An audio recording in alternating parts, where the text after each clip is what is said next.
Bonjour à tous et bienvenue dans ce petit défi visant à expliquer les règles de base du jeu Quête et Conquête, le retour de Nazgûl, donc on est sur un proto actuellement. Du coup d'expliquer les règles en 15 minutes. Allez, c'est parti. Alors pour commencer, hein, je vais vous présenter tout d'abord la console des joueurs. Alors la console des joueurs, hein, c'est ce qu'ils vont pouvoir utiliser pendant toute l'aventure. C'est amovible, hein, c'est-à-dire que on va pouvoir enlever les tuiles personnages telles que celle-ci pour la remplacer avec d'autres. Alors, de quoi est composée cette console? Nous allons avoir sur la gauche une jauge de vie, donc sur la gauche, qui va se débloquer au fur et à mesure de l'aventure, hein. Alors, tous les personnages n'ont pas autant de points de vie au départ, etc. Donc il y aura des petits bloqueurs en plus, mais voilà, au niveau 1, les joueurs vont commencer avec les cubes bleus qu'on peut voir ici, qui représentent leurs points de vie. Puis à chaque niveau qu'ils vont pouvoir prendre, donc globalement c'est à chaque niveau joué, les personnages gagnent un niveau d'expérience, et du coup ils vont pouvoir débloquer un deuxième niveau et venir rajouter des points de vie. Voilà. Nous avons ici la classe d'armure. Alors la colonne du milieu, donc la classe d'armure, hein, c'est par exemple si je reçois 5 dégâts avec une classe d'armure de 3, totalisant 3, je subirai 2 points de vie de dégâts. Donc voilà, ici nous avons un espacement où les personnages vont pouvoir mettre leur équipement. Ce qu'ils ont dans les mains, dans le dos, un casque, une armure, leur ceinture sur laquelle ils vont pouvoir utiliser des objets rapidement. Et puis on a les jambières et puis les bottes. Donc voilà, donc la CA, ici nous avons l'inventaire, alors dans le même principe, hein, c'est-à-dire que quand les joueurs vont prendre un niveau, on débloquera un espacement d'inventaire. Voilà. Tout à droite, nous avons une autre colonne qui est la colonne de Phi. Alors, le Phi, c'est l'énergie des joueurs qui va jouer sur leur capacité physique, psychique la magie notamment. Donc, le Phi, c'est vraiment une manière pour les guerriers notamment de se dépasser et de changer un peu les résultats, on va dire, du dé. Ici, nous avons une petite plaque qui représente qui donne les caractéristiques des joueurs ainsi que leurs premières aptitudes et compétences, parce que globalement tous les personnages ont les mêmes aptitudes, mais pas les mêmes compétences. Donc on a le niveau d'armure, donc là si c'est le nain, il a 4, 1, 2, 3, 4. Il va bénéficier de plusieurs choses. Ça va être ses compétences de base, donc il va pouvoir tout simplement, en dépensant de l'énergie, enchaîner une gauche-droite. Il a la capacité de stabilité, c'est-à-dire comme il fait 2,80 m, forcément c'est un peu difficile de le bouger, donc il réagira pas aux capacités ennemies ou compétences ennemies qui devraient le déplacer. Et il a la capacité aussi de donner un coup ultra violent, qui concentre son énergie. Et voilà, un petit peu la Dragon Ball, on va dire. Donc voilà, et ici on a un arbre qui sera complété de compétences. Alors les compétences, hein, c'est à chaque niveau. Donc là, si on est au niveau 2, on aura la compétence initiale de base au centre. Et on aura la possibilité d'acheter une compétence supplémentaire ici. Ce qui fait qu'à chaque niveau que les personnages prendront, ils gagneront 2 compétences en plus, de plus de filles, plus de vie, plus d'espace dans leur inventaire. Donc voilà, ils progressent. Et du coup, à chaque niveau, il y aura une prise de compétences de base qui vraiment montre le type du personnage. Et les joueurs pourront se promener ensuite dans l'arbre de compétences pour débloquer les compétences qu'ils désirent. Alors, hop. Alors Quête et Conquête, hein, c'est un dungeon crawler, donc c'est un jeu où les joueurs vont pouvoir explorer des niveaux, etc. Dans un monde qui est, je dirais, médiéval fantastique, ou Heroic Fantasy, je ne connais pas très bien la différence. Euh, donc voilà, donc j'ai pris une figurine que vous voulez, qui va interpréter le personnage d'un paladin par exemple. Alors, et du coup, comment va se dérouler le jeu? C'est-à-dire que lorsque un joueur, un des joueurs, hein, parce qu'on a 4 joueurs alliés qui vont collaborer ensemble pour réussir la quête, contre le joueur envahisseur qui lui va incarner toutes les figurines ennemies, qui va aussi s'occuper en général de la mise en place du niveau, même si certains niveaux ce sera un effet inverse. Et hop là, je reprends les règles. Et, ouais, bon. Donc voilà. Alors, je vais revenir sur la base. Alors, la base, c'est-à-dire que lorsqu'un joueur est activé, enfin, lorsque un joueur a sa carte de joueur, par exemple, même principe que dans Doom 2, c'est-à-dire qu'on a une pile d'initiative, on va pouvoir tirer des cartes, et quand la carte sort, on la retourne, et là c'est envahisseur, et hop là, je trouve une autre carte. Et bref, ce sera le joueur vert, bleu, rouge, jaune, voilà. Ou simplement le paladin sur la carte. Donc admettons que le paladin vient d'être tiré, donc c'est à son tour de jouer. Lorsque les alliés sont activés, ils peuvent bénéficier, enfin ils bénéficient de 3 points d'action. Alors ces points d'action vont servir à plusieurs choses. Mince, je retrouve, excusez-moi, je retrouve pas la page que je veux.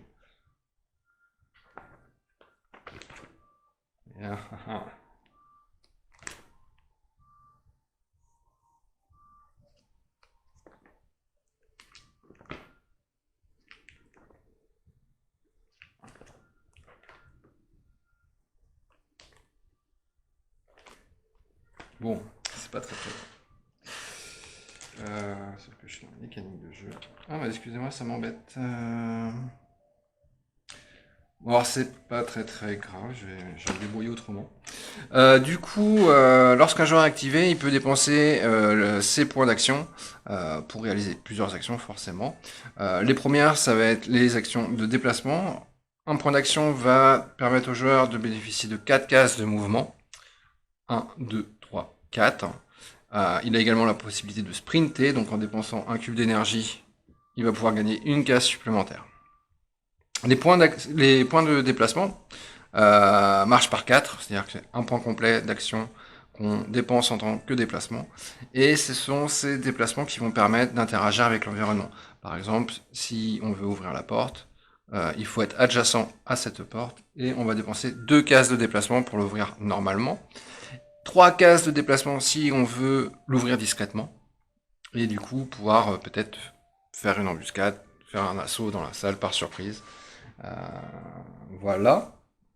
Ça va être la même chose pour interagir avec des objets, comme ouvrir un coffre, activer un levier, c'est des choses qui vont coûter une case de déplacement. Fouiller, ça va être la même chose, mais il y a un point important, c'est que l'observation, c'est-à-dire qu'un joueur va pouvoir dépenser des points d'action, enfin des cases de déplacement, pour pouvoir observer une salle et vraiment avoir tous les éléments du décor qui le composent. Donc quand il y a des jets comme ça, par exemple dans ce cas-là d'observation, il y a un dé de difficulté, voilà. Si le joueur ne dépense que 2 cases de déplacement, il aura un jet brut, et là il fait 9. Alors, verra-t-il tout, ne verra-t-il pas tout, ça dépend du résultat du dé, sachant que qu'importe le résultat du dé, le joueur qui incarne le héros qui est en train d'observer, pour lui, dans sa tête, il a fouillé tout nickel. Mais il peut également passer plus de temps à observer, c'est-à-dire pour 2 cases de déplacement supplémentaire, il va pouvoir avoir un plus 5 à son jet de recherche. Donc là, il aurait fait 14. Peut-être qu'à 14, il aurait observé que derrière, il y avait un courant d'air, ou que un levier était caché, ou que peut-être ça sentait le piège, etc. Ce genre de choses. Et de même, il peut continuer, c'est-à-dire avec 2 cases de déplacement supplémentaires au moment de l'observation, il aura un bonus de plus 10 à son jet. Alors ça peut même aller jusqu'à plus 15, il me semble. Donc voilà. Donc ça va être le déplacement. Le déplacement donc qui fonctionne. Toutes les cases adjacentes du personnage sont accessibles avec une case de déplacement directement. Ensuite, les points d'action vont permettre notamment de se battre. Donc pour un point d'action, on peut donner pour ce personnage un coup d'épée. Alors ce coup d'épée, comment ça fonctionne? Et là, ça va être un principe avec les dés, c'est-à-dire que chaque arme va faire utiliser des dés au personnage et qui vont varier en fonction de l'arme utilisée. Donc on va avoir des armes qui vont être plus au corps à corps, d'autres plus à distance. Et on va jeter ces dés-là. Il y a, à chaque fois qu'on fait une attaque, de toute manière, il y a toujours un dé spécial. Alors les dés spéciaux sont des dés qui comportent une croix, qui signifie un échec de l'attaque, mais globalement qui sont un peu plus puissants que les autres.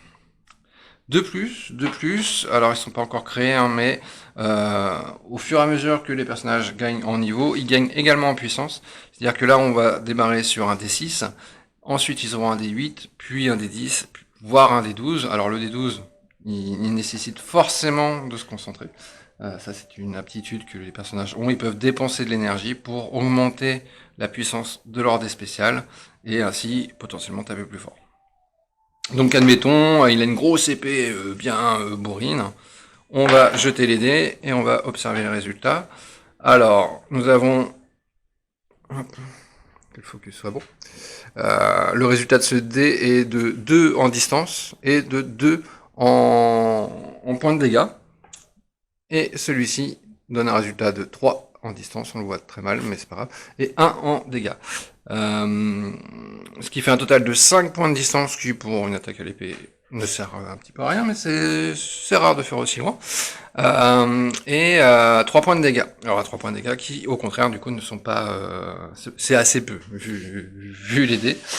Je peux même, pour l'exemple, vous montrer de 2. Voilà, ça fait monter tout de suite la puissance. Alors comment ça va se passer? Donc, même principe hein, pour les joueurs, les figurines envahisseurs. Si cette figurine envahisseur se prend ce coup, on va constater le nombre de dégâts, une fois qu'on a bien considéré que l'attaque touche l'ennemi, et on infligera les dégâts qu'il reste après avoir retiré la CA de la cible. Donc voilà, ce que j'ai pas expliqué, c'est qu'il y a 2 types d'attaques, même 3 types d'attaques. Les attaques qu'on va appeler au corps à corps rapproché, et les attaques à distance. Donc je vais commencer par les attaques au corps à corps rapproché, close CAC, donc c'est quand on est adjacent simplement à la figurine. Lorsqu'on est à 2 cases de la figurine, c'est une attaque au corps à corps. Alors il y a toujours la distance de 2 à faire, 1 si c'est au close CAC, 2 si c'est au corps à corps, mais à partir de 2 cases, on peut tirer également à distance. Ce qui, voilà. Donc 2 et plus, on tire à distance avec une arme à distance. On ne peut pas effectuer d'attaque à distance avec des armes qui ne sont pas faites pour, hein, tout simplement. Même si on peut jeter nos dagues, même si on peut jeter nos haches. Toutes les armes ne fonctionneront pas ainsi. Donc ça, c'était pour les attaques. Ensuite, on va avoir l'utilisation de compétences et d'aptitudes. Alors, il y a toute une liste hein, d'aptitudes assez longue. Je vais commencer par les mouvements, justement.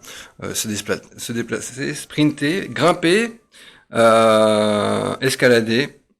On peut aussi sauter. Et on peut aussi sauter à partir d'une hauteur. Donc c'est détaillé dans les aides de jeu qui seront simplement à côté.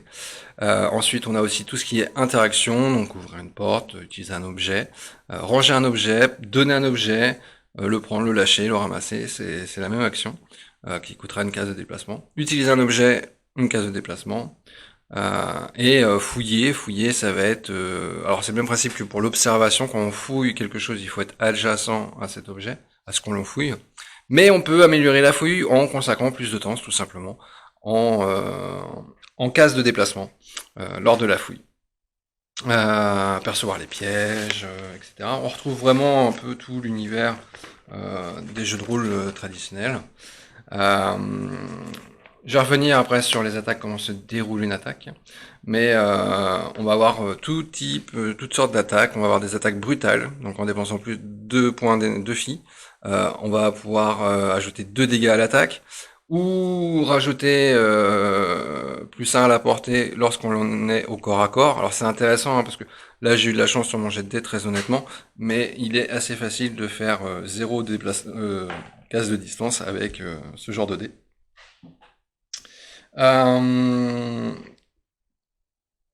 Il y a des attaques d'opportunité, c'est-à-dire qu'à partir du moment qu'on va se déplacer, quand on va quitter la zone adjacente à un personnage, cela générera une attaque d'opportunité pour lui. Alors les attaques d'opportunité sont pas modifiables contrairement aux autres attaques. Voilà. Et il y a aussi tout ce qui est défense. Alors je vais revenir après dessus. Mais le personnage va pouvoir, qui est ciblé, va pouvoir dépenser de l'énergie pour esquiver, donc ça va permettre de faire relancer des dés. Il va aussi pouvoir parer en utilisant les dés de parade, qui vont lui permettre d'avoir plus de CA. Alors je vais vous présenter un petit peu les dés. Donc ce dé-là, c'est le dé de parade. Alors on a l'échec hein, dessus. On a l'échec, je dirais, un peu critique, puisque celle-ci nous fait baisser de 1 notre CA. Celle-ci va au contraire nous donner 3 points d'armure, donc 3 points à la CA temporaire, etc., etc., etc. Donc quelqu'un qui va parer va va dépenser du FI pour avoir un dé. Alors je crois que c'est 2 FI pour avoir un dé, mais du coup c'est cumulable, on peut avoir jusqu'à 3 dés. Ce qui fait dépenser beaucoup d'énergie, mais qui permet, mine de rien, de se défendre. Nous avons également le dé de magie. Alors le dé de magie, lui, il est utilisé à partir du moment qu'on utilise une arme magique. Alors toutes les armes magiques n'utilisent pas systématiquement la magie. Par exemple, l'elfe archer au premier niveau a un arc qui, si elle le désire, en dépensant 2 points de fi, elle peut utiliser la magie de son arc. Et du coup, elle inclura ce d'ici au jet de dés. Alors ça fait une croix supplémentaire, hein, forcément, mais la magie, hein, c'est pas forcément simple d'utilisation. Mais on a des résultats, alors celui-là, il est simple. Les dégâts sont multipliés par 1, donc c'est un quotient. On va prendre tous les dégâts du reste du jet, par exemple, de mémoire, ça va faire quoi comme jet? Ça va faire... hop, je vais prendre ça. Allez, on va dire jaune-vert. Son truc à la base c'est jaune-vert. Alors c'est bien parce que ça tire loin, mais comme vous le voyez, ça fait très peu de dégâts. Donc là c'est un jet vraiment mauvais, mais on est à 3 de distance pour seulement 1 dégât. Donc on va faire un peu plus de dégâts pour l'exemple. Là par exemple j'ai 3 en distance. Et on va faire 3 et 3. Hop. Avec ce dé supplémentaire, eh ben, ça peut être multiplié par 1, donc 3 dégâts fois 1, 3, mais gagne plus 1 en distance, là c'est un échec. Ici on est en dégâts fois 1 simplement, le malus un petit peu c'est dégâts fois 0,5 et la distance est réduite de 1, donc c'est un autre échec. Mais on a aussi dégâts fois 3. Par contre, le dégât x3 va demander 4 filles supplémentaires, c'est-à-dire que le sort nous échappe un petit peu, ça nous draine un peu beaucoup notre énergie, mais voilà, on passe de 3 dégâts à 9 dégâts. On a un équivalent, il me semble, avec dégâts x2, 2 filles. Et je crois qu'on a à peu près fait le tour du dé. Alors, tout est modifiable, tout pourra changer, mais c'est le principe du dé de magie, qui va appliquer un coefficient aux dégâts. Hop, alors... Comment se passe un tour de jeu? Ça fait déjà 19 minutes.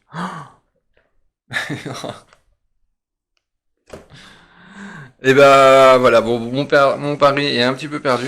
Mais mine de rien, ça montre un peu le concept du jeu et de comment on va pouvoir jouer à quête et conquête. Hein. Donc je vous montre rapidement les éléments. Donc là par exemple c'est une arme, double lame. Donc c'est la lame gauche hein, qui va donner un dé orange et un dé vert. Ici on a des potions qui vont nous donner soit de la vie, soit de l'énergie, tout ce genre de choses. Et c'est cet équipement qu'on va pouvoir trouver en explorant le donjon et en réalisant les quêtes. Mine de rien, j'en ai déjà dit beaucoup. Et globalement, déjà, vous connaissez les bases du jeu. On a passé les 20 minutes, et je vous souhaite à tous d'excellents jeux, et à bientôt.